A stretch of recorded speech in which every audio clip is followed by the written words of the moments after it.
Hello दोस्तों, आज के इस वीडियो में हम जानेंगे कि डेस्कटॉप पर आइकन लाना और फोल्डर बनाना और उसे रीनेम कैसे करना है। उसके बारे में मैं आपको सीधा डेस्कटॉप स्क्रीन पर लाइव करके बताऊंगा, तो आप वीडियो पे बने रहिए हमारे साथ। जैसे कोई नया कंप्यूटर सीखता है या उसके पास नया कंप्यूटर जब आता है तो बहुत सारी दिक्कत आ जाती है, क्योंकि उनको जब मिलता है तो उनके सामने कुछ इस तरह से स्क्रीन नहीं मिल पाती है।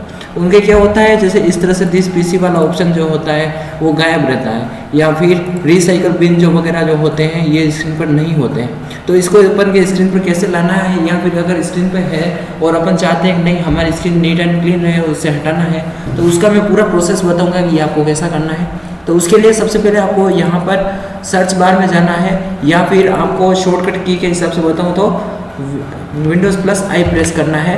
देन आपका इस तरह से आपका सेटिंग बार खुल जाएगा। तो सेटिंग में जाने के बाद आपको यहाँ पर जाना है पर्सनलाइजेशन में। पर्सनलाइजेशन में जाने के बाद फिर आपको जाना है थीम के अंदर। जैसे इस तरह से आपको ओपन करना है ना, फिर यहाँ पे थीम वाला ऑप्शन जो दिखाई देता है, थीम वाले ऑप्शन में जाने के बाद इस तरह से आपको कुछ वेट करना है। फिर यहाँ पर आता है डेस्कटॉप आइकन सेटिंग, तो इस पर आपको क्लिक करना है। जैसे ही आप इस पर क्लिक करेंगे तो जैसे मैंने जो स्क्रीन पर जो है वो शो कर रहा है कंप्यूटर यूज़र फाइल्स और नेटवर्क, इसलिए माई कंप्यूटर रिसाइकल बिन को अगर मुझे हटाना है तो यहाँ पर करने के बाद मैं यहाँ से ओके करूँगा तो वो जो है स्क्रीन से इस तरह से हट जाएंगे। ये देखिए वो सारा जो माई कंप्यूटर और रिसाइकल बिन वाला जो ऑप्शन था वो हट गया है। और अगर मुझे वापस लाना है तो सेम उसी में जाना है थीम के अंदर, और डेस्कटॉप आइकन सेटिंग के अंदर जाना है। फिर यहाँ पर कंप्यूटर और रिसाइकल बिन पर जैसे ही मैं ओके करता हूँ तो यहाँ से आप दूसरे आइकन भी ला सकते हैं। तो यहाँ पर जैसे अपन जैसे ही ओके करते हैं तो वापस जो है वो इस तरह से आ जाते हैं।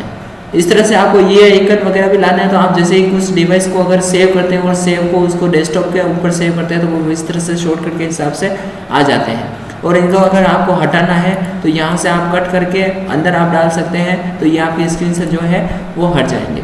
इसी तरह से आपको कोई फोल्डर क्रिएट करना है। जैसे मान लो मुझे यहाँ पर एक फ़ोल्डर क्रिएट करना है जिसमें जो ये काम की वर्ड की जो सारी फाइल है मुझे उसके अंदर डालनी है।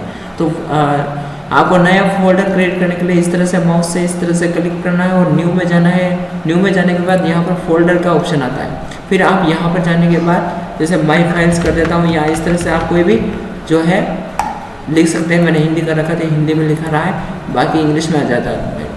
और इस तरह से मैं जैसे ही इसको ओपन करता हूँ तो ये फोल्डर जो है वो इस तरह से मुझे खाली मिलता है। तो यहाँ पर जैसे मुझे ये और ये डालना है तो यहाँ से मैं Ctrl+X यानी कि मुझे हटाना है, और इसमें डालना है तो Ctrl+X किया यानी वहाँ से हट गया और इसके अंदर जो है वो पेस्ट हो गया। अगर आप Ctrl+V करते हैं तो वहाँ से हट जाता है और इसमें रह जाता है।